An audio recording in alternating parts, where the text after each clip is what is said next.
Good afternoon, everybody. This is Mike Brennan here at the National Hurricane Center. It's just after 1:30 p.m. Eastern Time on Wednesday with an update here on Hurricane Idalia. Thanks for your patience bearing with us. We had some technical issues when we tried to do the live stream earlier this morning, but we're here with the latest on the hurricane now. Idalia is centered now in southeastern Georgia, located about 40 miles northeast of Valdosta. Still a hurricane with maximum sustained winds of around 80 miles per hour, moving very quickly off to the north-northeast at 20 miles per hour. And you can see the expansive rain shield across portions of central Georgia, northeastern Georgia, stretching into portions of South Carolina. We still have sustained hurricane force winds, especially in gusts occurring near the center of Idalia, producing damage, tree damage, power outages spreading across portions of Georgia.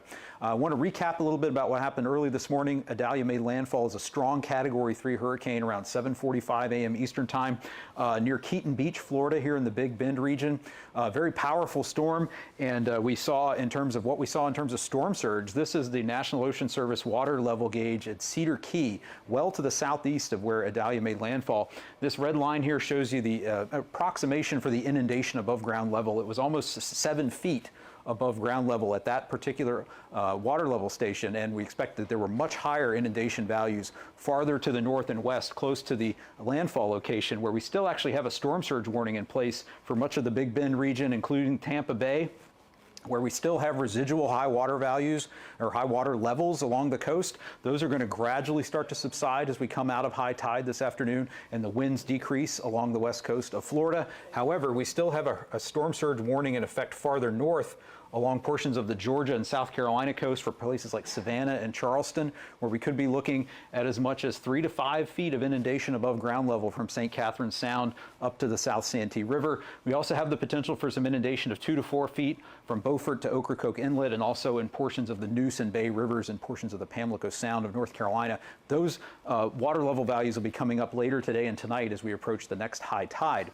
But moving on from the storm surge threat, we're going to talk now about the forecast, and we expect the center of Idalia to move very quickly northeastward, reaching the coast of Georgia and South Carolina by this evening, and then turning eastward, moving near or over portions of southeastern North Carolina, and then offshore as we go through the day Thursday and into the weekend.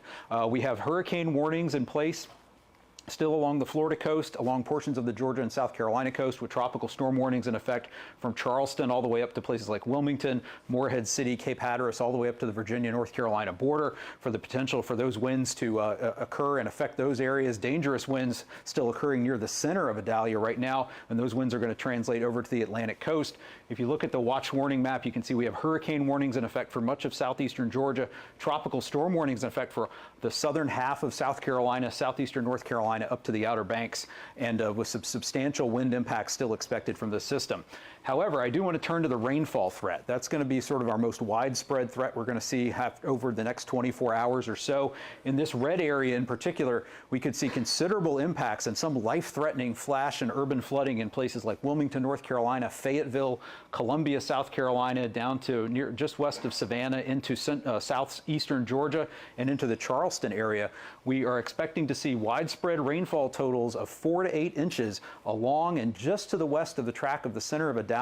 We could see isolated totals even higher than that, some approaching 10 or 12 inches. There are currently flash flood warnings in effect in portions of central Georgia, where we've seen some very high rainfall rates. So that's an issue you want to pay attention to as we go through the rest of today into tonight and even into tomorrow in portions of North Carolina.